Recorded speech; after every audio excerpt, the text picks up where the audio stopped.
Bienvenue dans cette vidéo dans laquelle nous allons voir comment exporter un fichier Revit au format DWG, donc au format AutoCAD.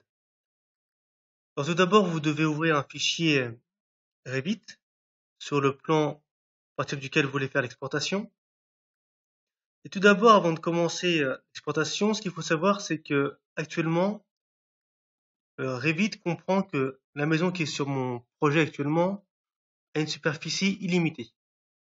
Alors si je fais un export tout de suite, ça va planter car le Revit va pas supporter le flux de données que je lui impose si je ne le cadre pas dès le début la superficie de mon projet. Alors pour ce faire, vous devez cliquer sur cadrer la vue et zone cadrée visible. Alors une fois que c'est fait, vous avez un cadre qui apparaît. Donc là, on a cadré la vue et en même temps, on a rendu ce cadre visible. Donc c'est le carré que nous voyons à l'écran. Alors là, maintenant, si je fais un export, ce sera uniquement tous les éléments qui sont à l'intérieur de ce carré qui seront exportés. Alors comme vous le voyez, il y a pas mal d'espace vide. Donc nous pouvons optimiser notre zone d'export. Donc plus la zone sera petite et moins l'export sera long et sera traité de manière plus fluide. Alors pour réduire votre fenêtre, vous devez cliquer sur votre carré, puis le réduire avec les petits points bleus qui apparaissent. Alors une fois que c'est fait, vous avez votre zone de cadré du projet. Donc tous les éléments qui sont à l'intérieur seront exportés et également tous les éléments dits d'annotation, c'est-à-dire ici les fils d'axe seront exportés également. Alors pour exporter, vous cliquez sur le R en haut à gauche, puis sur exporter format CAO et au format DWG. Alors une fois avoir cliqué sur DWG, une boîte de dialogue s'ouvre. Donc dans la miniature, vous voyez ici la zone que nous allons exporter. Ici, vous pouvez avoir les différents éléments qui peuvent se trouver. Admettons que j'aurais exporté une présentation Revit, donc plus communément appelée une feuille. J'aurai ici tous les éléments composant la feuille. Ensuite, je peux choisir d'exporter uniquement la feuille en cours ou d'autres plans. Là, ce qui va nous intéresser, ce sont les configurations d'exportation. Donc, cliquant ici sur les trois petits points, vous avez une boîte de dialogue qui s'ouvre et ici, vous avez pas mal d'éléments que vous pouvez paramétrer. Alors, tout d'abord, ce qui est important, c'est les calques. Donc, vous pouvez déjà, dès à présent, gérer les noms des calques que vous allez créer sur AutoCAD. Donc là, vous voyez par défaut que Revit crée des calques qui ne veulent rien dire pour nous. C'est à nous ici de mettre un nom. Donc si vous voulez mettre un nom par rapport au type d'élément, ou sinon ce que vous pouvez faire également, c'est de sélectionner tous les calques.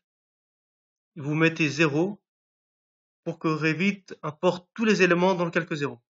Puis ensuite, dans votre plan sur AutoCAD, vous pourrez créer vos calques à votre guise, puis gérer quel élément va dans quel calque. Donc ensuite, vous avez des onglets pour le paramétrage des lignes, des motifs, des textes, etc. Je vais m'arrêter sur l'onglet solide, car cet onglet est important pour ceux qui désirent exporter une vue 3D Revit en vue 3D DWG, donc pour AutoCAD 3D. Alors si vous laissez sur Polymaille, vous aurez un rendu qui est, comment dirais-je, avec plusieurs facettes, un peu comme les boules à facettes. Donc, vous n'aurez pas une surface lisse. Alors que si vous cliquez sur Solid A6, vous aurez un rendu visuel très agréable, rien à voir avec le Polymaille. Je vous invite à tester les deux, vous allez voir que vous utiliserez automatiquement par défaut Solid A6. Donc une fois vos paramètres achevés, il ne reste plus qu'à cliquer sur OK, puis cliquer sur Suivant. Donc il ne reste plus qu'à enregistrer notre plan DWG. Vous pouvez ici renommer votre plan. choisir la version du fichier AutoCAD que vous voulez enregistrer. Puis ici, faites attention, c'est coché par défaut. Donc là, ce qui est coché par défaut, c'est l'export des vues. Alors, exporter les vues sur des feuilles et des liens en tant que référence externe. C'est-à-dire que là, si je laisse cocher, tous les éléments qui composent mon projet seront exportés en fichier en référence externe, c'est-à-dire en XREF. Donc admettons que j'exporte de Revit une présentation Revit d'une feuille.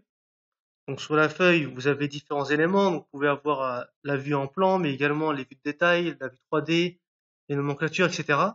Donc ce qu'il faut savoir, c'est que si vous laissez cocher la case, chaque détail, chaque vue 3D seront indépendamment créés dans un fichier AutoCAD DWG distinct.